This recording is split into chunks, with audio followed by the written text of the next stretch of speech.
Hey, hello everybody. Um, Thank you for joining us today.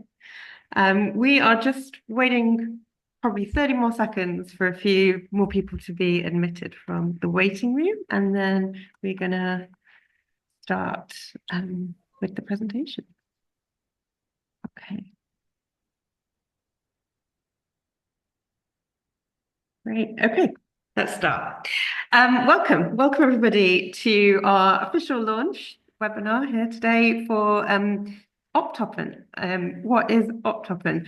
Optoppen is a Dutch word that I learned about just over a year ago, and thought was an awesome word. But it also means adding on top of existing buildings or using on top. Um, and it really suited a big passion of ours, which we found we shared with people from all over Europe. And that was by creating new space by adding on top of existing buildings, using our resources and structures that we already have to their best advantage. And so we started on our whole journey and collaboration to create a web platform called Optoppen, and you're going to hear about it all today with our partners who are all listed at the bottom of this slide. So, a quick roundup of what we're going to talk about. I'm going to give a very short introduction, and then we're going to go on to our speakers. So we have Joe Penn from the City of London talking about policy. We've got Alexander Janssen from the City of Amsterdam talking about densification and homes. Daniel Ibanez from Institute of Advanced Architecture in Catalonia about climate gains. We're going to look at our tool that we've developed and is freely available to use on Optoppen by Robin Harry. We've got a case study from Fred Schwarz at General Public Projects in London, and we've got a case study in Amsterdam from Faith Willer from Creative City Solutions, another one of our partners, and we'll hopefully have time for a very quick Q&A at the end as well. So I just wanted to say where this came from for us as Whitbywood. We were a few years ago just plotting our route to zero, not only as a business, but really for us, what we were specifying in our projects as well. And we realized quite quickly that was very much out of our control as an SME consultancy who can design the most efficient way and can make suggestions, but isn't always the decision maker on the whole. And so we wanted to sort of get involved in some system change, some industry impact, and how best could we do that? Looking at all of our projects, we saw quite quickly that the ones that were using existing buildings and adding to them using timber were really getting all the way to sort of structural embodied carbon targets from 2040 plus already with today's technologies and are possible now. And so for us, it was kind of a no-brainer to be doing as many of these as possible now until other technologies catch up. But then we found barriers, and it was very difficult for us to convince people to do these projects. And so we proposed to Built by Nature that this was an issue that they should help industry-wide. They were told the same thing across Europe by the whole network, and they asked us to join all together to try and influence that. And so we've come up with our Optoppen web platform, which hopefully starts to influence decision making and impacts governance of projects.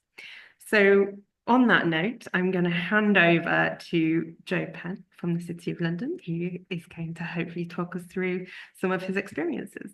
Thank you, Joe. Hi, everyone, and thanks, Kelly. Thanks for the introduction and for being invited to speak today. So I'm Joe Penn from the City of London Corporation. I'm a sustainability officer in the planning department here. And so what are we seeing in the city? Well, we're still seeing a lot of growth in terms of development. And so our challenge is how can we do that sustainably and positively? We're seeing a huge increase in the number of retrofit applications that are coming through. So just 3 years ago, it was only around 8% of applications. And now we're looking at closer to, well, kind of average of around 60% in the last couple of years. So that's very exciting. And what the things that we're seeing that are kind of, supporting this trend. And one of the things is really that, there's so much aging building stock in the city, needs huge improvements to the building services and to the fabric, and actually extension and the increase in floor area is really, we're seeing this as like a, support for the viability of this kind of deep retrofit work.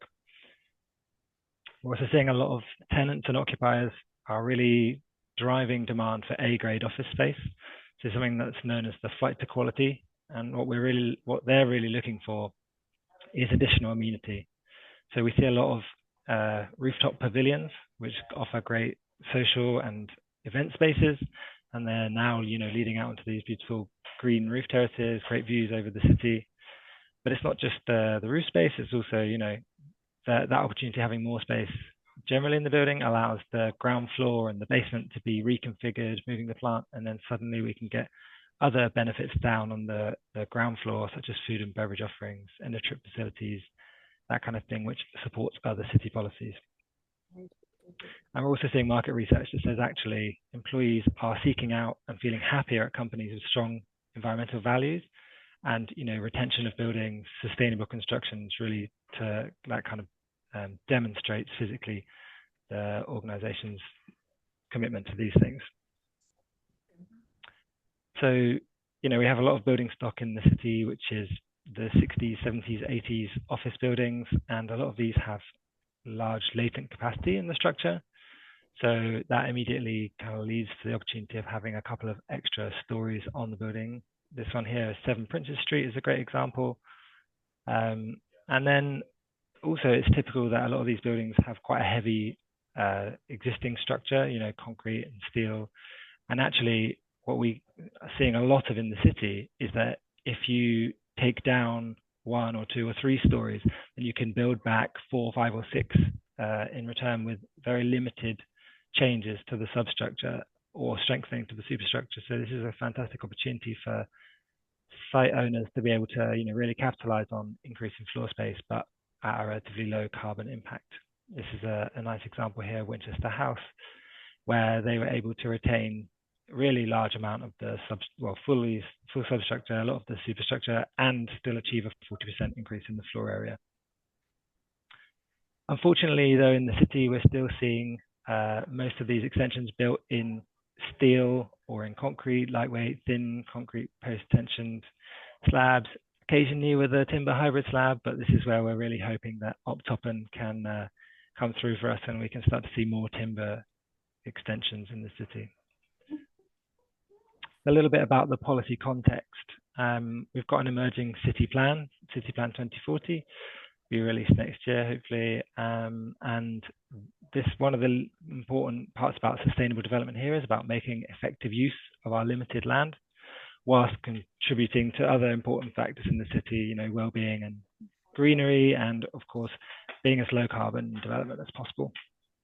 It'll also introduce a retrofit first policy, and this will encourage development to prioritize retention as a means to reduce embodied carbon, construction waste, and also to retain that kind of identity that's unique to the city. We don't want everything to be demolished and rebuilt in the same fashion. So one more city policy that would be, work well with Optoppen is about our retrofit fast track, and this will make it easier to convert redundant offices to other uses, particularly hotels, cultural buildings, or education uses, as long as they retain.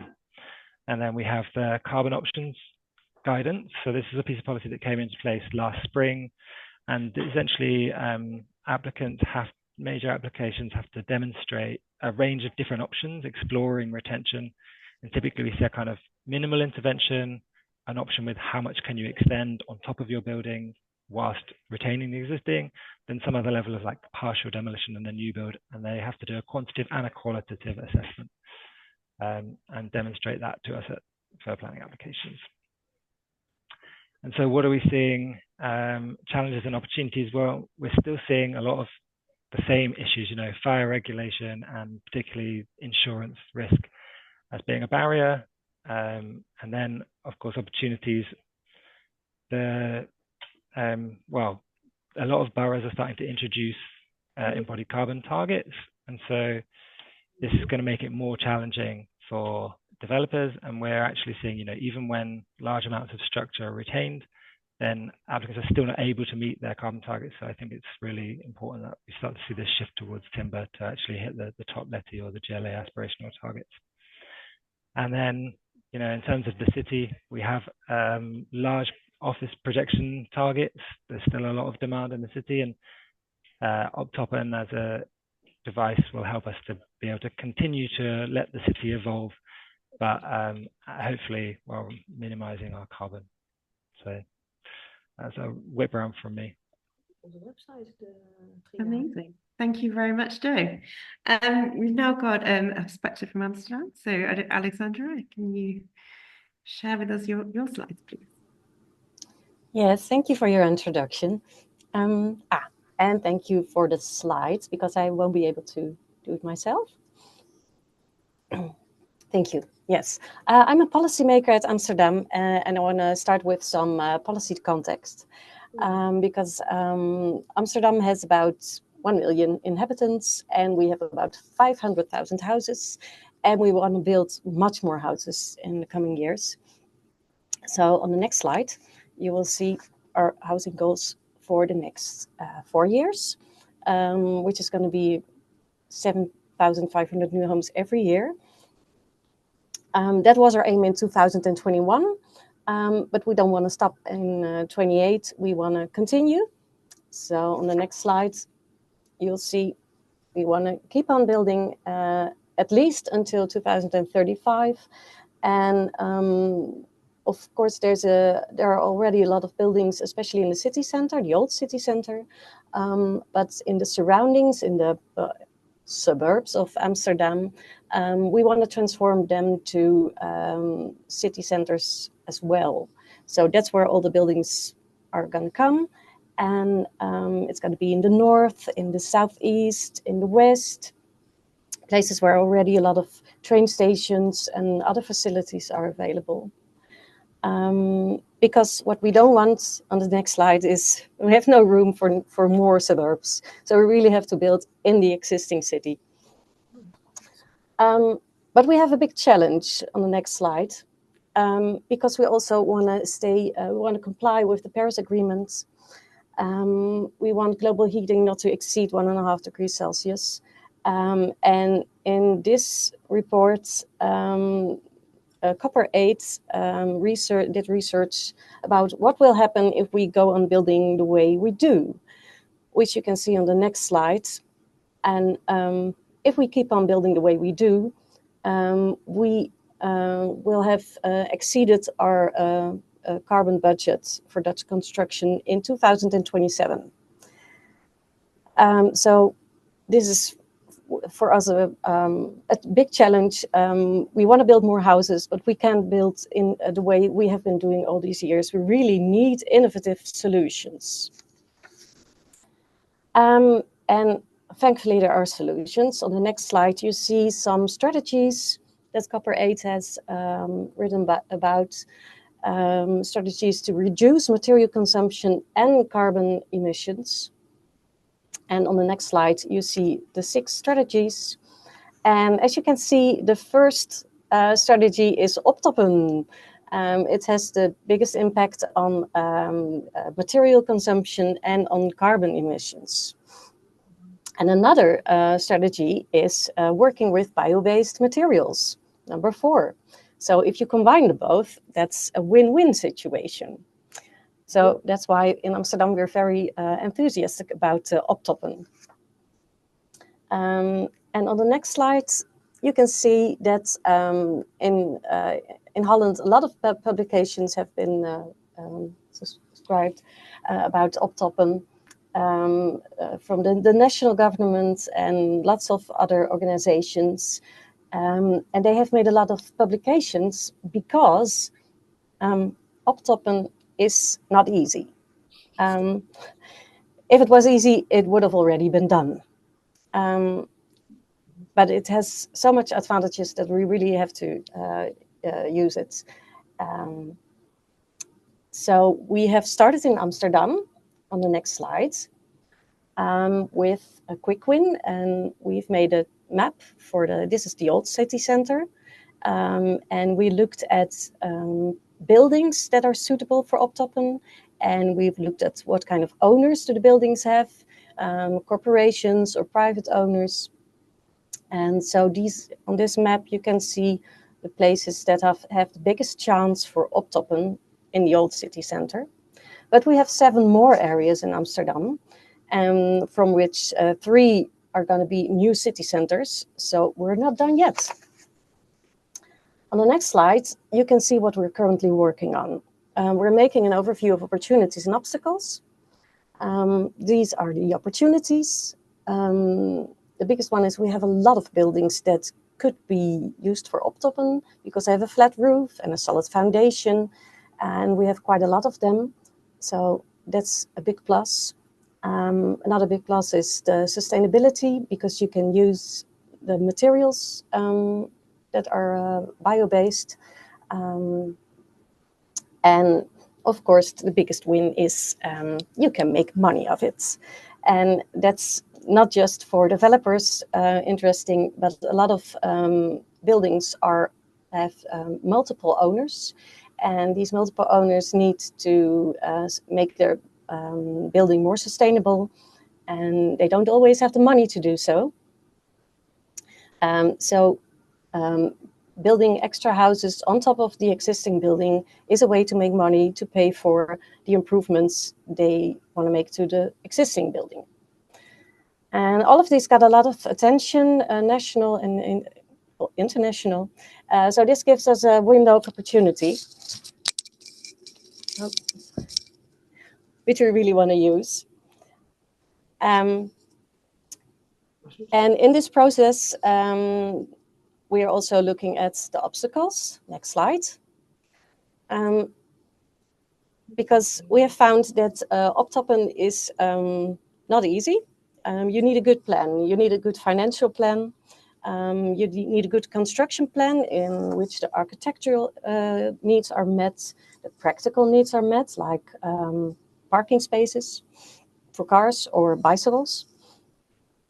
And you also need a good plan for communication, because if you're gonna build on a building that already exists, which has already residents in it, then a lot of people will have concerns about how this will end up. So we found that the projects that worked out, they did so because there was a good plan for communication and and financially and constructionally. We really believe that this is a chance to deliver more houses and to comply to the Paris Agreement. So we believe that it's worthwhile overcoming these obstacles. And as a city, we look at this and think to ourselves, what can we do to facilitate these initiatives? So that's what we're working on. And on the next slide are some suggestions we have been thinking about. Can we make maps for the other parts of Amsterdam? Can we maybe introduce some financial incentives? Or do private owners maybe need some administrative support or other support? We are thinking about making standards for commonly found buildings in architectural way. But we're open to any ideas that could help. So we are really looking forward to any input because we really want to make Optoppen a success. Because we really want to add more houses, but also keep this planet livable. Absolutely. So, thank you for your attention. Thank you so much, Alexandra. Daniel, would you like to take on and talk a bit more about the climate?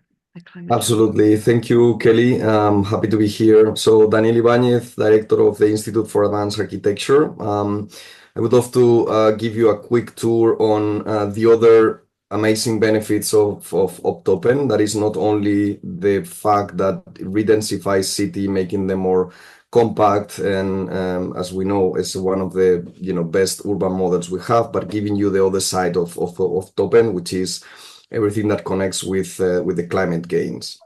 So very quickly, I want to make a quick tour on these 6 points, telling you the problem that many of you might be aware. Obviously, the potential solution, questions of demand and supply, the importance of the life cycle, and what we can do kind of moving forward this project. So starting with the first one, obviously, we are very aware of the kind of climate change and the somehow the importance of the built environment to contributing to that climate change. We know that today 40% of the global greenhouse emissions are connected or related directly to the built environment. We also know that over the last few decades, we have been putting a lot of emphasis on questions of operational emissions associated with buildings, basically the emissions that are generated by heating up buildings and using electricity and so on. But we also know that because we need to double the built floor area by 2060, what is going to become more important is not only the operational emissions, but the embodied emissions. In that regard, the key aspects, or one of the key aspects of dealing with this embodied carbon is what type of materials do we use. And in this case, this reinforces the idea of using mass timber for this type of redensification of cities.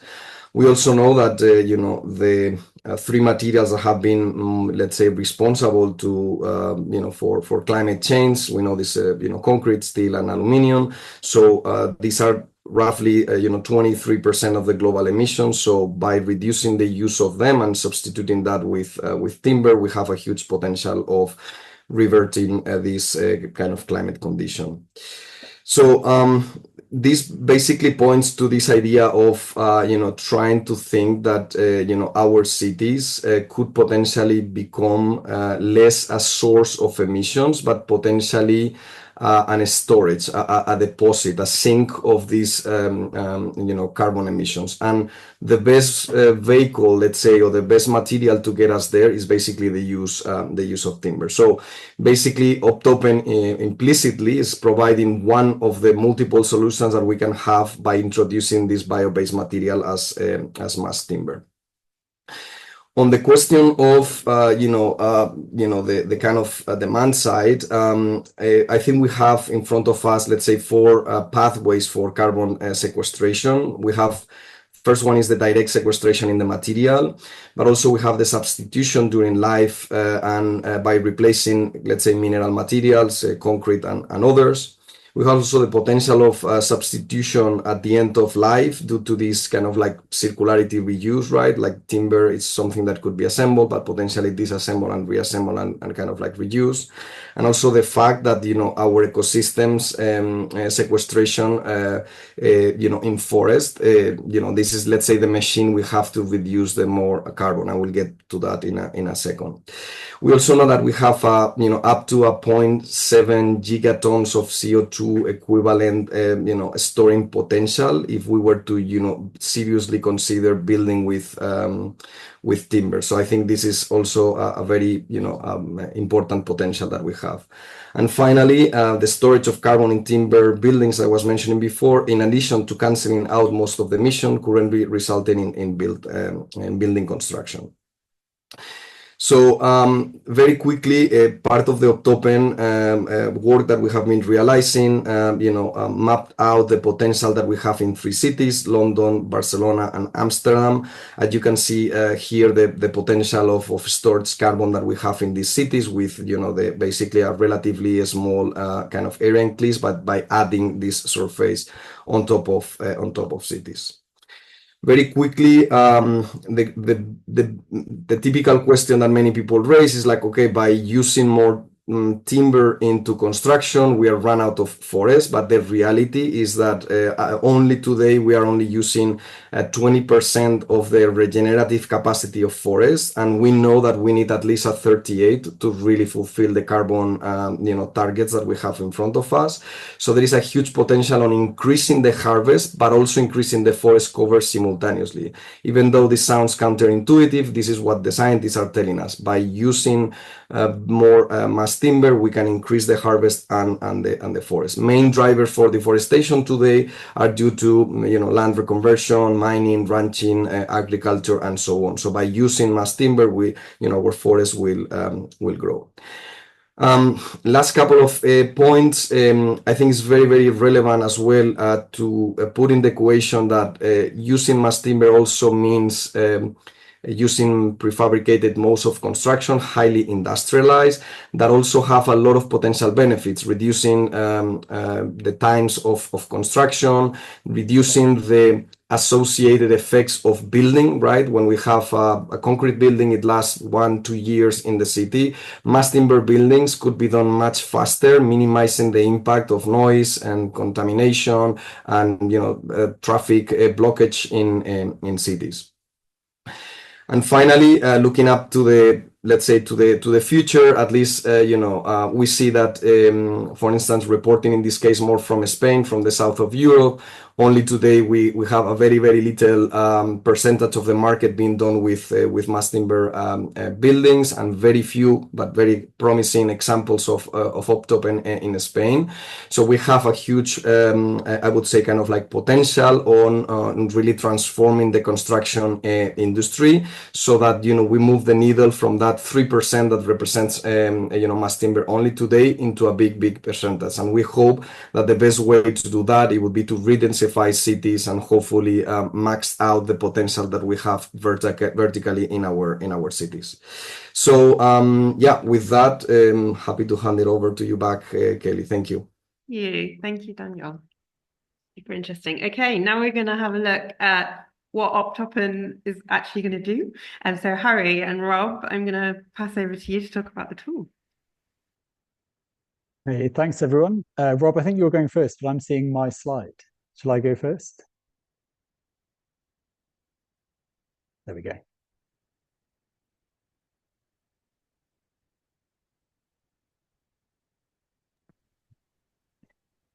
So the main output is the web platform, which is now live, and you can see at optoppen.org.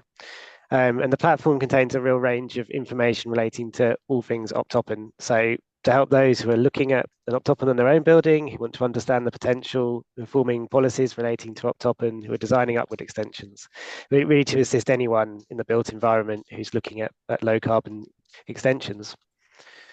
So to do that, firstly, we have a section looking at projects screen, showcasing where this has been done. We'll have 80 to 90 projects showcasing Optoppens from all around the world, and to show it's happened and to learn from the successes. And some of these will be discussed in a bit more detail later on. And is also there's still more projects to be added. So if you can't see your project yet, then it will be appearing if you've submitted it. We look at the potential for Optoppen with research studies explored from across the Netherlands, showcasing what could be done on what otherwise might look like ordinary buildings, just to show that the potential of what can be done at very sort of small scale. Then there's the looking more at the city scale, and as Daniel mentioned, looking at 3 cities, London, Rotterdam and Barcelona, and what the potential is for Optoppen based on some of the available data that there is for these cities. And then there's looking wider, countrywide, and for the Netherlands, linking across to an opportunity map that's been created for the Netherlands, looking at Optoppen specifically. And then looking at policies, and a section to be included on that will sort of aid and promote Optoppen across Europe and beyond, looking at the policies that help that. And this section will be live in the next few days, so it's not quite there yet. And then to assist looking at your own building, and a tool has been developed to show what could be done. And Harry is now going to just talk about this in a little bit more detail. Right, thank you. I think I've lost my first slide, so I'm going to go back slightly. Hi, my name is Harry. I'm one of the founders of Mule, a design and technology studio based in London. We help people with ambitious projects, from complex timber structures to Chelsea Flower Show pavilions, bespoke art pieces, and recently custom software.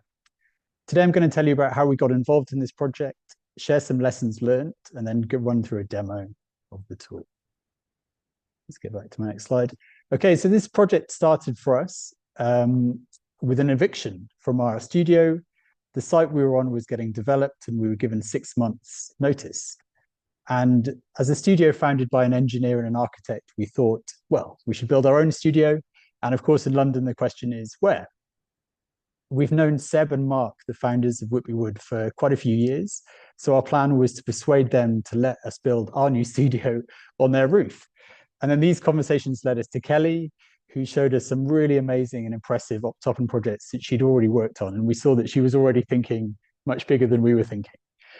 So it was at this point that we decided that instead of building one little studio for us, we would try and spread this idea of Optoppen, in particular to early stage decision makers. So we decided to make some software, but there's quite a lot of different delivery systems you can use to deliver software. And so we thought about which one should we use. Could it be a spreadsheet? Could it be a plugin to some existing 3D modeling software? Could it be a standalone mobile or desktop application? And we had to think about which one would let us create not only the software that we wanted, but to reach the people, reach the correct people that we were targeting. So these options I've shown, each of these have a couple of downsides. So a spreadsheet, it can't handle sort of 3D graphics, doesn't have a very lovely user interface, and a little bit sort of old school, maybe not that exciting. Plugins to existing 3D software, these are great. You have a kind of ready-made 3D modeling environment, but they require expensive licenses. And we didn't feel that our target audience were probably using Revit or Rhino or these kind of softwares. The other thing you can do is make your own software, make an app or a desktop app, but these still require a bit of effort from the user to install, IT permissions, that kind of stuff. And then you still have the question of platform. Will you make it for a PC or Mac, Apple or Android? Who wants to deal with an app store? So we settled on a web app. And for those of you, maybe everyone's aware of this, but I think it's nice to have a bit of background.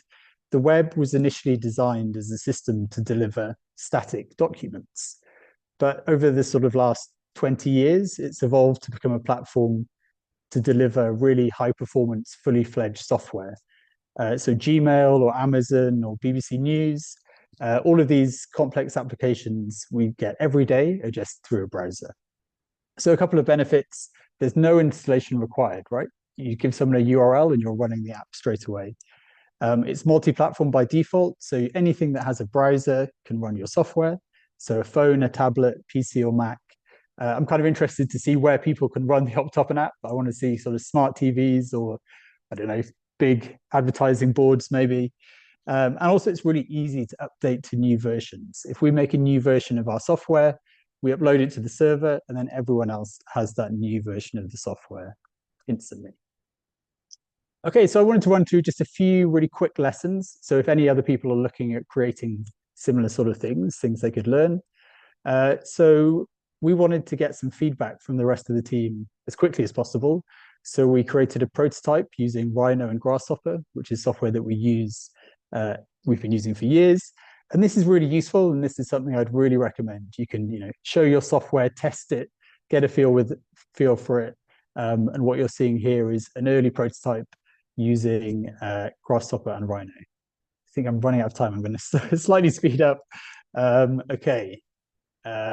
Understand core web technologies. So it's very tempting when you start developing a web product is to sign up to the latest kind of flashy frameworks, but I recommend that people really learn the basics. And a really amazing link here, developer.mozilla.org. Get on there and learn as much as you can. We did use a few technologies, and I just wanted to kind of highlight these. Really to say thank you to the people who develop and maintain these tools that we used. This is mainly for the 3D graphics and the user interface. Another thing I thought could be interesting is there's some other kind of interesting services that are popping up in this space, often to do with 3D models or to do with engineering. We actually didn't use these for the Optoppen project, but those of you who are interested, you might want to explore some of these services as well. Okay, let's do a tour of the app. I've probably got about 2 minutes. Let's see what I can do. Okay, so what we were really strict is to really maintain the original vision of a really simple and really easy to use app. Of course, it's expected that further design work happens after you use the tool. There'll be site investigations, more, rigorous engineering, but this really is a tool to spread the idea of Optoppen. That's its core functionality. So when you use it, it should load really, really quickly. The whole app is about 3 megabytes, which is less than a photo, about the size of a song, perhaps, that you might store. And I really love that you can hear about Optoppen, go to the site, and within seconds be experimenting and sort of testing out your building. So not only is it fast to load, but it's also been designed to respond really quickly. As you move a slider, instantly you should see an updated version of your building with the calculations having been carried out. So when you arrive on the page, this is what you'll see. The address is optoppen.app. A few instructions that we can just sort of flip through very quickly. And then here you go, we have our app, and we have a 3D model of the existing building that you're interested to learn more about. So from here, we can change some parameters on the right-hand side. So here is me changing the number of existing stories. We can change the facades, change the structure type, change the spans. And then if we click this little button, activate Optoppen, or click the Optoppen tab, you see the Optoppen mode.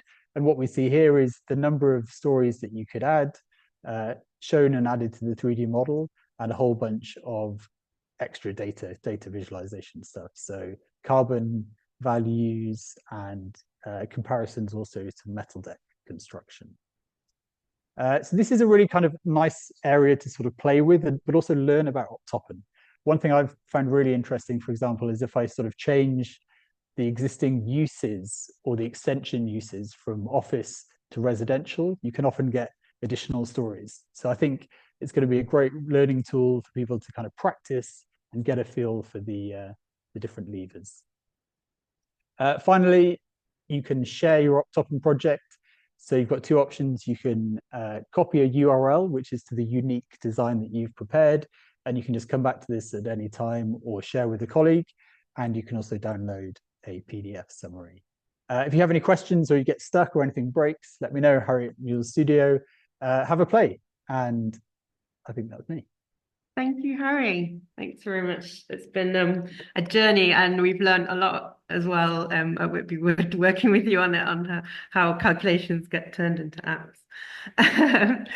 Fred, would you like to show us a case study, please? Yes, of course. So thank you very much for having me. I'm Fred. I'm leading the development team at General Projects. So very quickly, introduction about General Projects. We are a London-based creative property developer with over 2 million square feet of properties in the portfolio. We're deeply rooted in responsible and sustainable design, and always try and prioritize the retrofit first approach.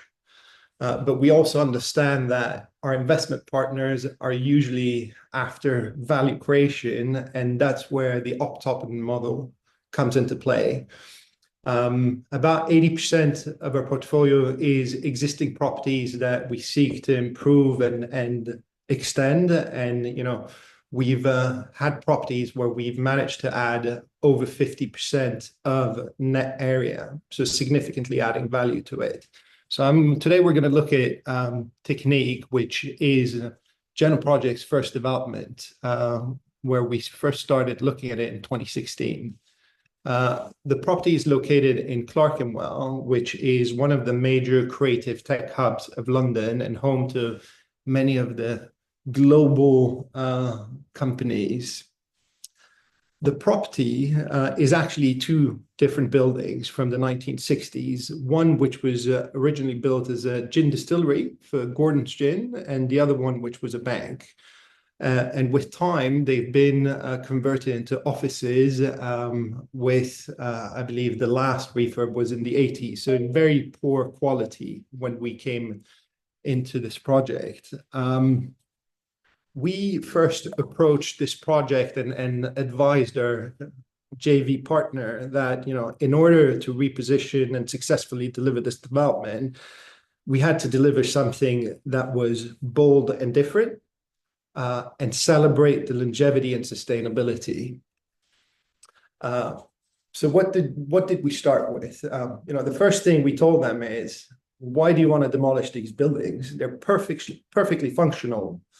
And the floor plates are actually great. They're just a little bit unloved and misunderstood, but with a bit of hard work, they can be turned into a real gem.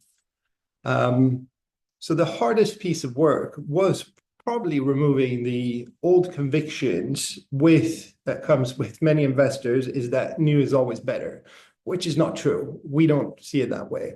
So if you look at the image to the left, that is the scheme that they had drawn up with their previous development partner, where they were looking to do a full demolition and ground up.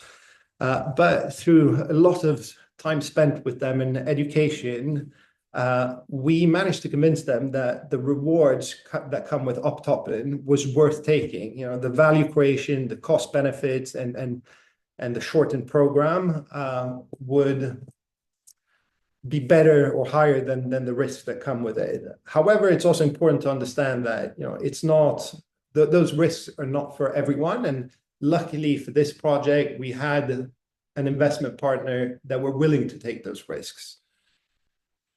So what did we do? The idea was to retain as much of the structure as possible. So we only demolished about 15% of the existing structure, the concrete frame, in order for us to develop on top of that. We've added 2.5 stories, and the brief was to do so using sustainable construction methods. So here we were one of the first office commercial development to use a mass timber extension with glue laminated frame and a cross laminated slab. And we eventually managed to increase the net area by 50%, from 50,000 square feet to 74 of net area. So here on this visual, you see the second floor, which was the top floor back then. We had to remove part of the structure as well as the whole of the roof in order to extend by the 2.5 stories. We also managed to find some additional net area in small pockets behind the building, which were previously unused. This brought some significant sustainability rewards, in that there was a 43% carbon reduction when compared with a more traditional steel or concrete frame, but also a significant reduction in lorry deliveries, because the mass timber frame is prefabricated off-site, as well as shortened program. But as mentioned, there is a lot of risks that come with extension and Optoppen, and it's mainly structural. So the key thing is to know your building inside out. And with these aged buildings, you're not always fortunate enough to have a complete set of documentation. So what we usually find we have to do is get a vacant building and undertake very intrusive site investigations to properly understand how many stories you can add, because the goal is always to maximize the net area. And these investigations will help you de-risk the unknowns. Also, a key thing is surround yourself with experts in their fields. So, professional team. So, structural engineers are probably key. We do a lot of work with Whitby Wood, and they've helped us find a lot of added value on our schemes throughout time. But also make sure to use the right contractor with the experience in cut and carve projects, but also mass timber, as not everyone have to live at these projects. But the rewards are there. It's a positive contribution to neighborhoods and communities, in that you safeguard heritage and celebrate character. You add value through the massing and modernization of the space, which is going to get you higher rents or sale price if you do residential. But also, if done right, it's lower build cost and shorter program. And this really gives you an opportunity to breathe new life in underused or inactive buildings, and delivering beautiful spaces that the occupiers will benefit from, and hopefully, with timber, for example, like with an added value of like wellness. And finally, Optoppen is the right thing because we need to change the industry standard of like taking down perfectly functioning building and instead just reuse what's there. Yeah, thank you very much. And I'm going to pass it on to Tis. Thank you, Fred.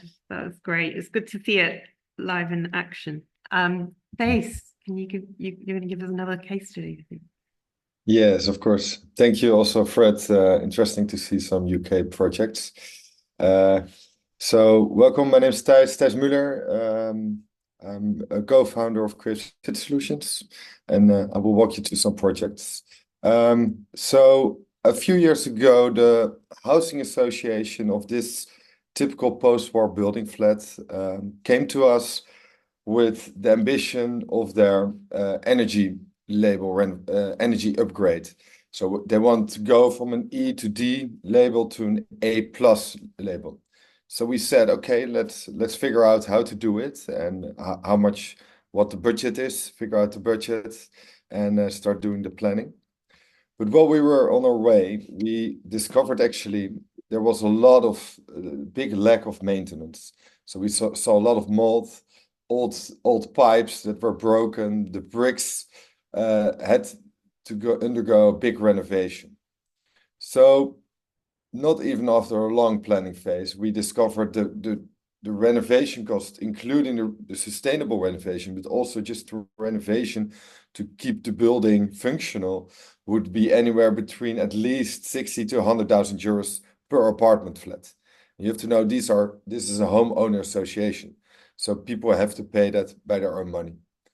So of course that was not an option anymore to do the sustainable renovation, even not with the subsidies, which are luckily enough available in the Netherlands.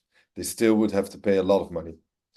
So what did we do? I think some of you might already seen it, but we put a layer on top of it.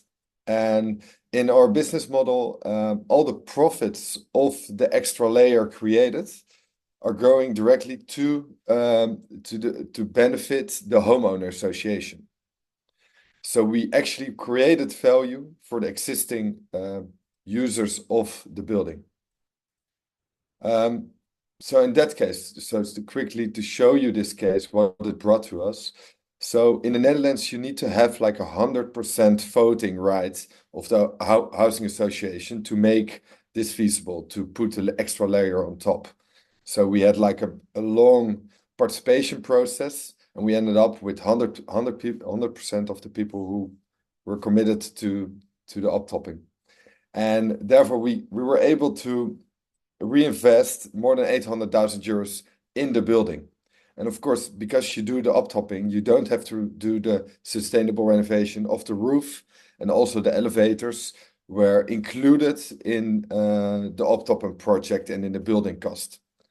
And therefore, we did 2 apartment blocks of this at the same time, we created near the city center of Amsterdam, this really near the central business district, the Zuidas.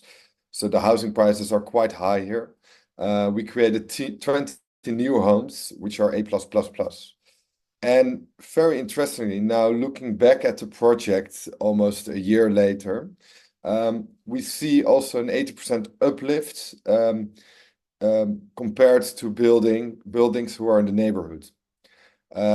Because the value of the apartments below attract to the new built apartments on top. So that was a really interesting insight. So to give you a small glimpse of how we did the participation process, we built actually a Lego model of the building. to help the owners and the people who are living there understanding what was going to happen in a really playful way.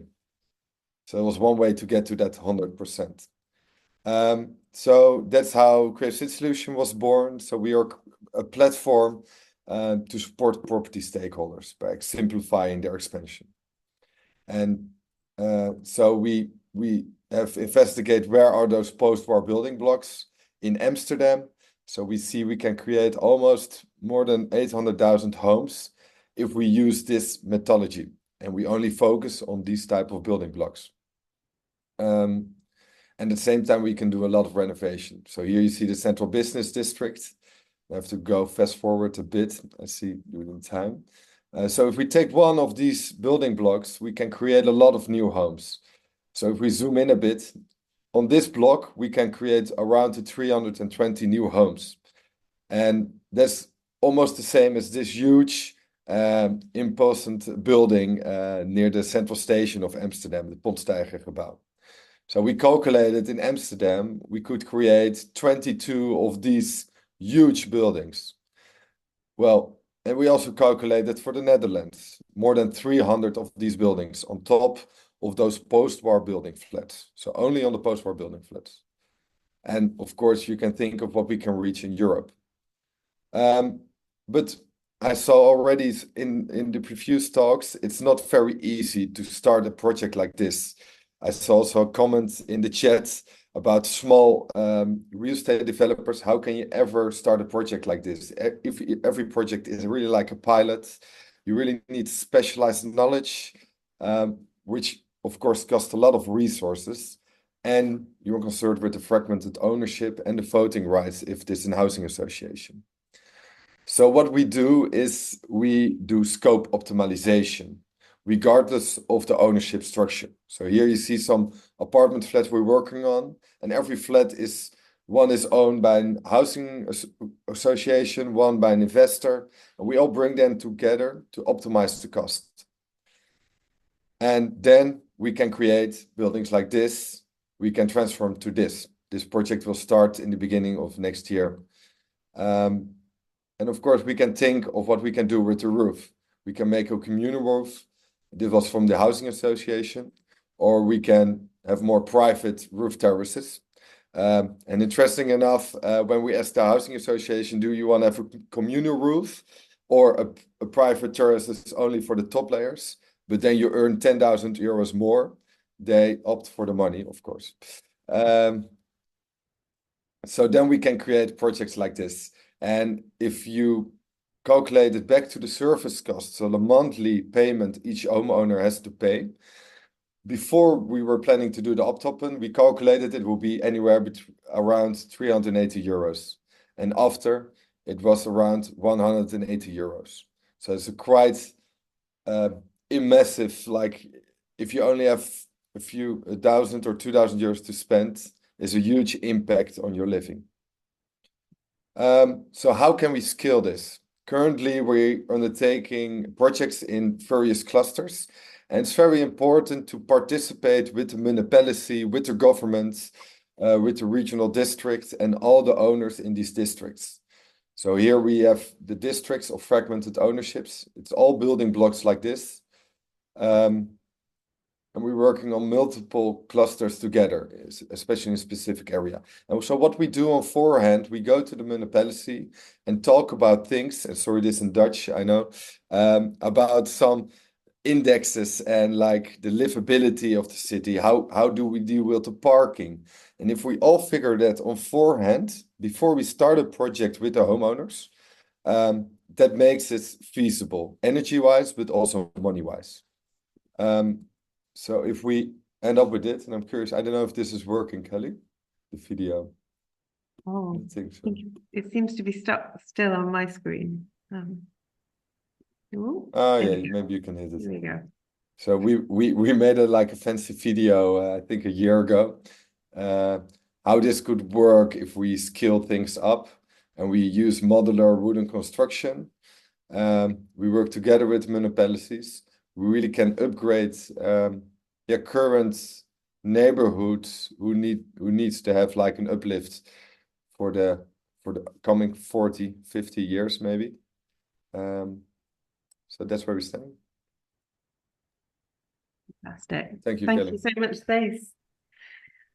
Okay, so we have 5 minutes now to have a couple of questions. I've tried to answer ones that are within my ability in the chat already, but there are a couple that I'd like to just ask the panel to take if possible. There's one here on MMC. I thought maybe Daniel, you might, or if anyone else is too, please let me know.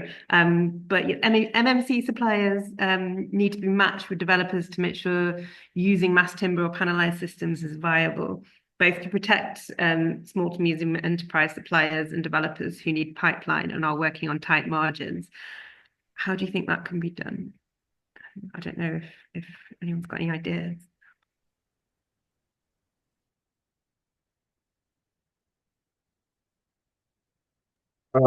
So maybe I can go, but I don't know if I fully understand the question. So who was asking this? Just quickly, William, right? Yes, William. Yeah. So William, your concern is how to kind of like match like big manufacturers with the small manufacturers. I mean, I don't know if you can clarify that for me. I think it might be to do with the making it viable, basically for small businesses, developers. Yeah, I don't know. I think perhaps the whole thing in the round needs to be considered. And so we need to really understand, the business case fully to make sure it can work. Yeah, maybe what I can add is that so the whole value chain does not change that much by the fact of doing Optoppen necessarily, because I mean the value chain is there to do other things. So this is mostly a matter of understanding the specific key kind of conditions of the case of the building in itself to make it viable. But for instance, in Spain, despite the fact that we have very little cases to do this type of we have very little examples yet, the value chain is absolutely ready. We have the assemblers, we have the kind of like industry and developers showing like excitement about that. So I would say is going one by one, but the most important thing is to have really the mass timber value chain in place to do this. Yeah, I don't know if Fred, you've got any experience with this in terms of making it viable. Touched on.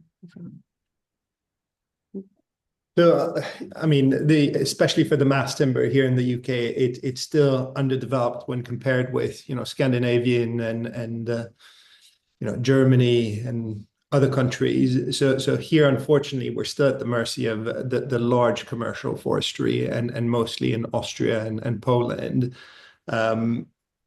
It's building a mass timber in the UK, we all know comes with many challenges, and the key ones is probably insurance. So working with smaller suppliers is something that we would love to consider, but I think for the long term of the mass timber, they would have to connect probably with larger forestries and work with them, because for us it's the numbers are very difficult to make a line at the moment. Yeah, fair enough. There's a question as well around planning policy from William as well. I don't know if either Joe or Alexandra can help with this, but with a growing amount of policy constraints, how can planning departments protect and promote SME developers from being squeezed out of the market due to restrictive and complex planning requirements?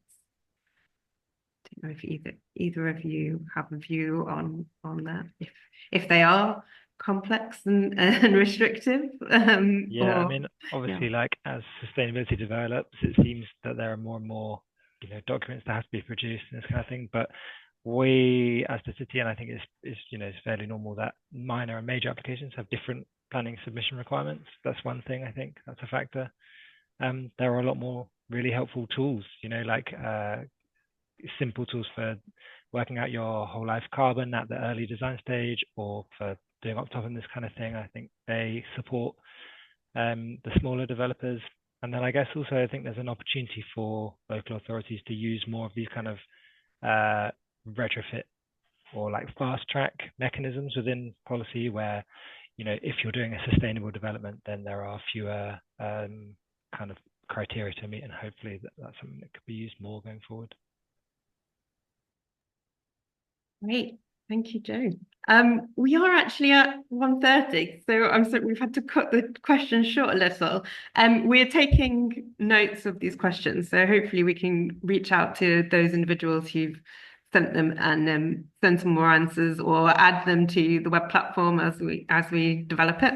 But really, I just wanted to close and say a big thank you to everyone who's presented today, everyone who's joined, everyone who's been part of the Optoppen team, and it's been a fantastic year. I've learned so much more, and I want to explore it even more, and there's many avenues in which we can do that.